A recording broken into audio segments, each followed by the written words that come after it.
한 번은 강풍에 또 한 번은 부품 문제로 발사가 미뤄졌던 누리호가 우주 비행을 기다리고 있습니다. 내일 오후 4시 발사를 목표로 하고 있는데요. 앞으로 어떤 과정과 변수들이 남아있는지 한국항공대 항공우주기계공학부 장영근 교수와 함께 짚어보겠습니다. 어서 오십시오. 네, 안녕하십니까. 안녕하십니까. 네, 누리호 발사대에 다시 섰습니다. 네. 어렵게 잡은 3번째 발사 예정일인데 조금 전 7시쯤 준비 작업이 마무리가 됐고 현재까지 진행 상황을 보면 좀 어떻게 판단을 하십니까? 내일 발사까지 순조로울까요?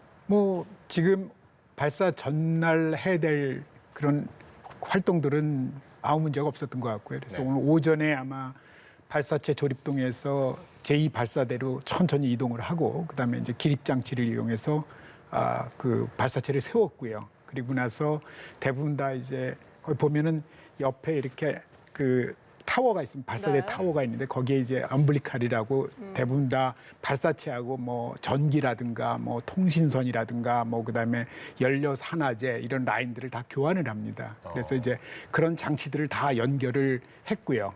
그리고 나서 전체적으로 문제가 없는지 점검을 하는 거고요. 그래서 지난주에는 거기에 했을 때 그 산화제의 그 레벨 센서가 그 네. 이제 원하는 그 정보 데이터가 안 들어오니까 그래서 뭔가 이제 이상이 있다 그래서 다시 내려갔던 거고요. 이번에는 아마 이제 문제가 없었던 것 같고 그다음에 이제 마지막으로 아마 이제 그 연료하고 산화제를 이제 내일 주입을 할 텐데요. 발사 직전에. 네. 그때 이제 전부 이게 혹시 막히거나 새는 곳이 없는지 대부분 다 기밀 시험을 합니다. 그래서 아마 그것까지 오늘 문제가 없었던 것 같습니다. 그랬으니까 이제 예정대로 일단 진행을 하는 거죠. 네. 네. 사실 가장 큰 변수가 날씨다. 네. 주말까지만 해도 비 예보가 들어 있었습니다. 네. 다만 오늘 비 예보가 이제 없어지고 날씨 예보가 좀 수정이 됐거든요. 설령 비가 온다 해도 발사를 해도 되는 걸까요?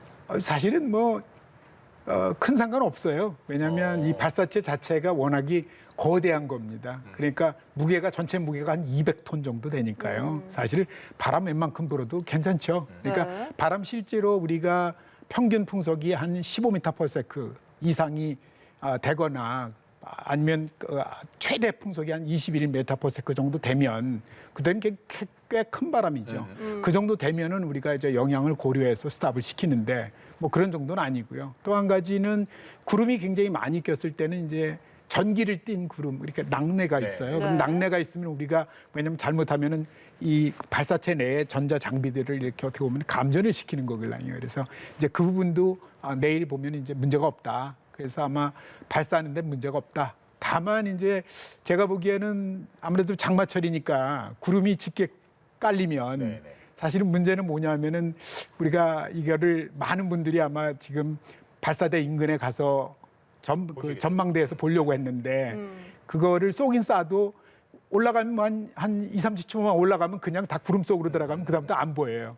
그러니까 실질적으로 우리가 뭘 잘 되는지 안 되는지 모르죠. 그러니까 실제 만일에 청명한 날씨 같으면 보통 한 2분 정도 올라가서 1단이 분리되고 이런 거를 보통 망원 렌즈로 잡으니까요. 그럼 그 정도는 보이는데 내일은 뭐 구름이 얼마나 낄지 모르겠습니다. 그것이 이제 그런데 사실 또 그런 것도 좀 기억이 납니다. 그 지난번에 예전에 이제 그 누리호 지난번에 실패했을 때도 그 누리호 본체에 있는 카메라로 찍은 영상 같은데 그런 네. 걸로 좀 약간 나중에는 결국에는 받아서 보고 그럴 그렇죠. 수도 있잖아요. 그 데이터를 봤습니다. 네, 나중에. 그래서 언제쯤 그러니까 받으시나요? 그 텔레메트리 데이터를 대부분 다 그 실시간으로 떨어지면 바로 봅니다. 그러니까 아까 말씀드렸지만은 그 쉽게 얘기하면 발사체 내에도 통신 장치들이 다 있어요. 그래서 지상에 이제 고흥에 그 발사장에 그 관제소가 있습니다. 거기로 다 데이터를 주고받죠.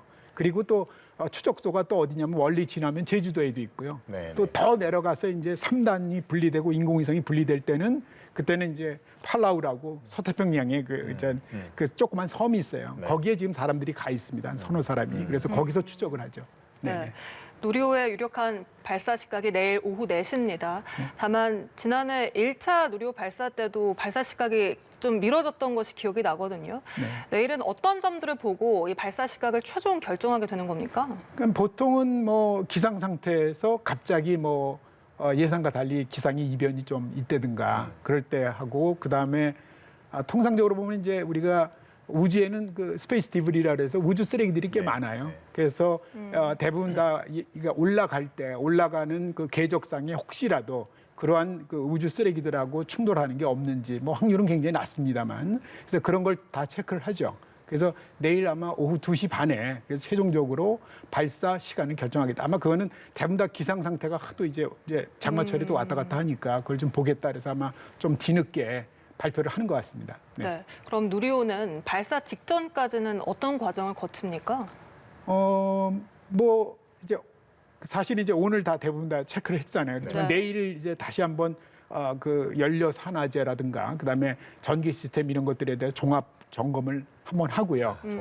종합 정보를 한번 하죠. 그다음에 이제 종합 정보를 한 다음에 다 이제 문제가 없으면은 한 발사 4시간 전부터 이제 연료하고 산화제 주입을 이제 그 준비 작업을 한 다음에 그다음에 이제 연료하고 산화제를 계속 넣죠. 특히 이제 산화제 같은 경우는 발사 직전까지 왜냐하면 산화제 자체가 극저온 그 이제 액체 산소에 원래 산소는 일반적으로 기체잖아요. 네. 근데 얘가 액체가 되려면 산화제가 되려면 마이너스 183도씨를 유지해야 됩니다. 그러니까 그 정도 되면은 이제 굉장히 극저온이니까 얘가 이렇게 보통은 그 액체 산소를 주입할 때 보면은 그러니까요. 대기 온도 때문에 얼음 그게 같은 그러니까 그건 이제 대기 온도 때문에 얘가 기화가 생겨요. 그래서 발사 전에는 보면 하얀 연기가 모락모락 이제 위로 올라갑니다. 그러다 보니까 그만큼 이제 기화돼 가지고 날아가니까 마지막까지 연료를 이제 충진을 시켜주죠. 네. 그래서 이제 연료 충진이 다 되면 그 다음에는 이제 그 기립 장치를 빼겠죠. 그리고 나서 기립 장치를 뺀 다음에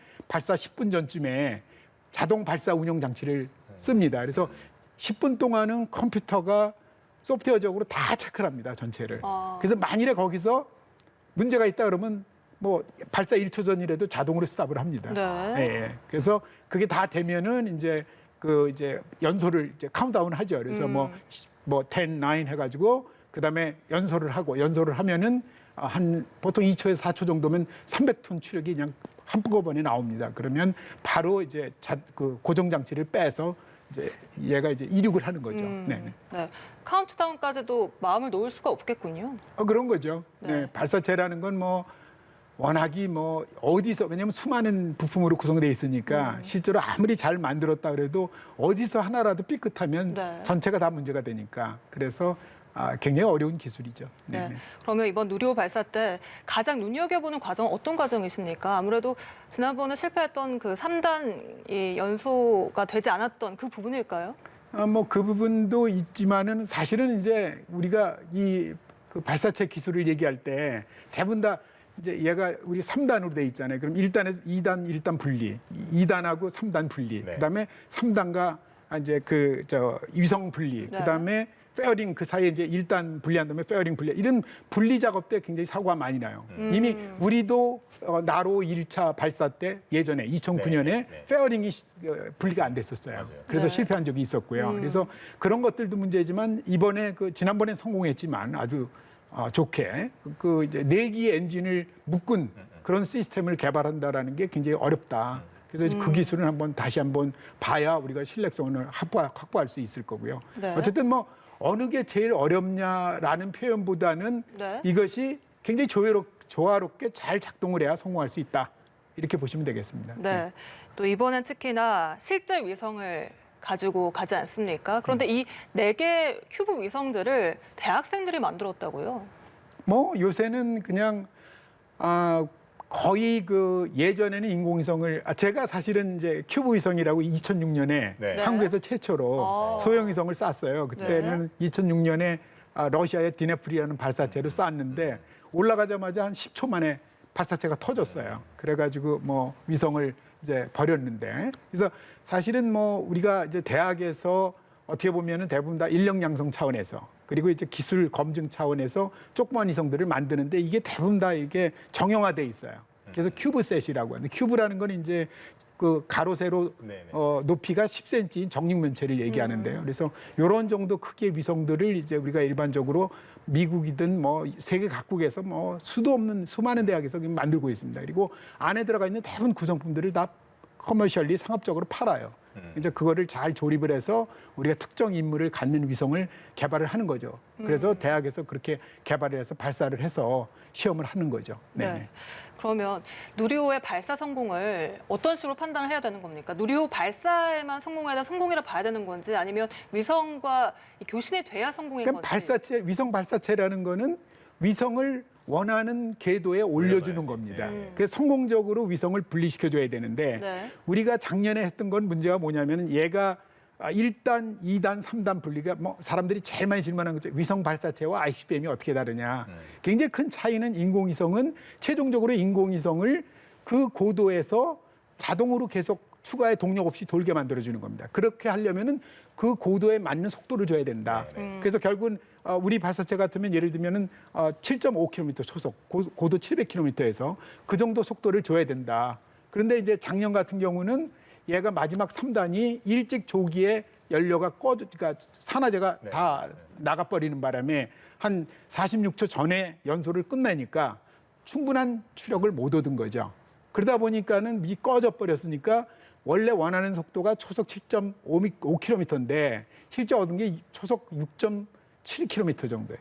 그러니까 얘가 쉽게 얘기하면은 인공위성을 딱 원하는 궤도에 올려서 계속 지구 주위를 원운동을 할 수 있게 만들어줘야 되는데 그게 안 되고 그냥 700km까지 올라갔는데 저절로 인력이 지구가 당기는 인력이 훨씬 큰 거예요. 그러니까 떨어지는 거죠. 그러니까 작년에는 어떻게 보면 크게 보면 탄도미사일처럼 떨어진 겁니다. 네, 이렇게 발사해서 700km 올라갔는데 그냥 탄도 궤적을 그리면서 떨어졌다. 이렇게 보시면 되죠. 네. 네. 교수님께서도 좀 많이 발사되는데 긴장도 되시고 우려도 되십니까?